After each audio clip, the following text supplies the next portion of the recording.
Good afternoon ninth class. मैं ईशा गुप्ता आपके अपने यूट्यूब चैनल मैथ पायरेट से आज फिर दोबारा से कोऑर्डिनेट ज्योमेट्री लेके आई हूँ। उसी की वीडियो को ही हम आगे कंटिन्यू करेंगे। जो टॉपिक्स अब आपके पास क्लास 9th में 10th से आए हैं न्यू सिलेबस में, वो भी हम आज डिस्कस करेंगे इस वीडियो में और उसको आगे फर्दर करेंगे। उससे पहले मैं आपको बता दूं, आप ये वीडियो देखने के बाद में आप मेरी ऐप डाउनलोड कीजिए। मैथ पायरेट्स के नाम पे प्ले स्टोर पर आपको ऐप मिलेगी। उसमें आपको पूरे फुल ऑन कोर्सेज मिलेंगे। आप जो भी 9th क्लास में जो चाहते हैं वो आपको मिलेगा।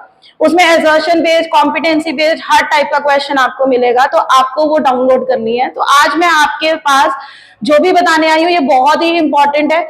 मैं इंपॉर्टेंट ही डिस्कस करूंगी। तो जैसे अब आपको सामने यहाँ पर नजर आ रहा है, क्वेश्चन है परपेंडिकुलर डिस्टेंस। आपके पास 9th क्लास के अंदर ये क्वेश्चन बहुत आता है, परपेंडिकुलर डिस्टेंस। ठीक है, तो हम उसी को डिस्कस करेंगे कि परपेंडिकुलर डिस्टेंस क्या होता है। तो सबसे पहली चीज, आपको ज्यादा इसमें नहीं जाना, आपको ये 1 मार्क एमसीक्यू बेस्ड क्वेश्चन है। आपको किसी भी पॉइंट का, किसी भी कोऑर्डिनेट का, आई से 3 and -5, इस पॉइंट का आपको परपेंडिकुलर डिस्टेंस पूछा जाता है।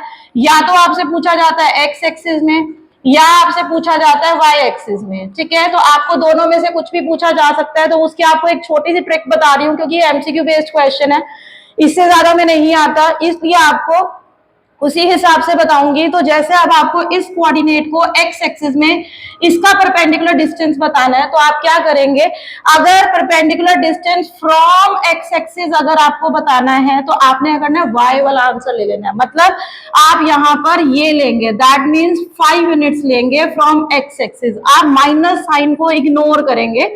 फ्रॉम एक्स एक्सिस अगर आपसे पूछा है तो आप वाई वाला आंसर लिखेंगे। क्यों? इसका रीजन है क्योंकि आप बस एक ट्रिक भी याद रख लो कि जब एक्स एक्सिस की बात हो रही है तो आपने वाई वाला लेना है, वाई की बात हो रही है तो आपको एक्स वाला लेना है। तो अगर आप फ्रॉम एक्स एक्सिस पूछ रहे हैं तो आपको 5 यूनिट्स आंसर आएगा और नेगेटिव को इग्नोर करना है आपको, राइट। ऐसे ही अगर आपसे वाई एक्सिस पूछा है तो क्या हो जाएगा, एक्स वाला आंसर यानी 3 यूनिट्स। अगर इसके साथ भी साइन लगा होता तो आप इसको इग्नोर कर देते, यानी अगर -3 होता तो आप 3 यूनिट ही लिखते। फॉर एग्जाम्पल एक और क्वेश्चन करते हैं हम। जैसे अगर सपोज 2 and -2 और -3 का आपसे पूछा है, अगर आपको पूछा एक्स एक्सिस से परपेंडिकुलर डिस्टेंस बताओ, तो what will you write, y वाला आंसर, दैट मींस 3 यूनिट्स। अगर आपको एक्स एक्सिस से आंसर पूछा है तो, ठीक है, माइनस को इग्नोर करना है। सिमिलर अगर आपसे वाई एक्सिस से पूछा है तो आप क्या करेंगे, इसका आंसर क्या लिखेंगे, 2 यूनिट्स, बिकॉज आपने एक्स वाला आंसर लिखना है। ठीक है, इसके पीछे का लॉजिक मैं नहीं समझाऊंगी क्योंकि ये 1 मार्क बेस्ड क्वेश्चन ही है, इससे ज्यादा क्वेश्चन नहीं है, तो इसलिए एमसीक्यू बेस्ड क्वेश्चन है, बहुत इंपॉर्टेंट क्वेश्चन है, बहुत आसान है, कुछ भी नहीं है।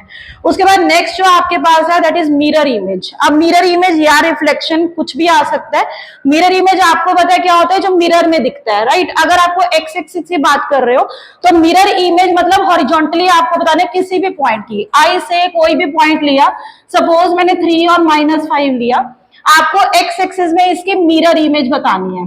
ठीक है, अगर आपको एक्स एक्सिस में मिरर इमेज बतानी है तो आप क्या करेंगे, मैंने आपको वहां भी बोला था परपेंडिकुलर डिस्टेंस में एक्स एक्सिस होगा तो वाई, वाई होगा तो एक्स। सेम यहाँ पर अगर आपको मिरर इमेज बतानी है एक्स एक्सिस में तो आप क्या करेंगे, इसमें साइन चेंज करेंगे। किसका?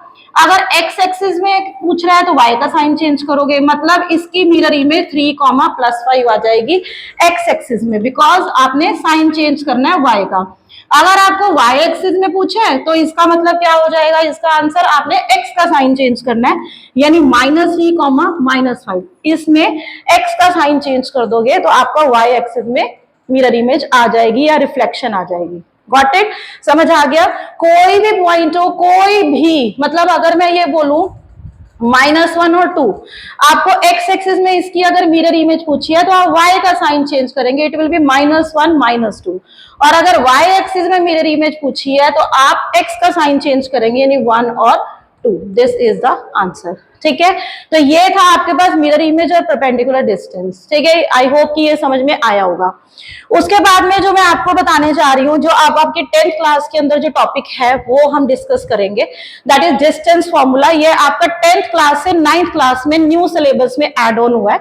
डिस्टेंस फॉर्मूला क्या कहता है कि आपको जब दो कोऑर्डिनेट के बीच में, दोनों के बीच में, सपोज कोई भी ए और बी है, इनके बीच में आपको डिस्टेंस निकालना है। I said A is x1 y1, b is x2 y2। आपको डिस्टेंस फॉर्मूला से आपको इन दोनों का डिस्टेंस फाइंड आउट करना है। तो देखो इसका डायरेक्ट फॉर्मूला है, this is x2 minus x1 whole square plus y2 minus y1 whole square।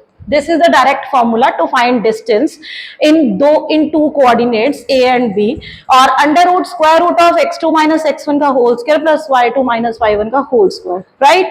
आप इसको ऐसे भी लिख सकते हैं, कोई फर्क नहीं पड़ता, x1 minus x2 का होल स्क्वायर भी लिख सकते हैं, डजंट मैटर बिकॉज स्क्वायर है तो कोई फर्क नहीं पड़ेगा। तो this is the distance formula जो आपके सिलेबस में क्लास 9th में 10th से जो टॉपिक आया है, ठीक है। तो ये फॉर्मूला है, ये आपको याद रखना है, इस फॉर्मूले के ऊपर बेस्ड क्वेश्चन ही होते हैं, ठीक है। तो अभी मैं इस वीडियो में आपको सिर्फ यही बता रही हूँ, नेक्स्ट वीडियो के लिए आप स्टे ट्यून, और उसमें आपको बहुत कुछ मिलेगा। उसमें डिस्टेंस फॉर्मूला से रिलेटेड क्वेश्चंस मैं आपको कराऊंगी, और भी इसके अलावा आपके सिलेबस में mid point formula, section formula ये इंक्लूड हुए हैं, तो इसके अकॉर्डिंग मैं आपको क्वेश्चन कराऊंगी। तो इस वीडियो में आपको सिर्फ इतना बताया है कि व्हाट इज डिस्टेंस फॉर्मूला। अब आपको इसके आगे के क्वेश्चन नेक्स्ट वीडियो में मिलेंगे। Thank you.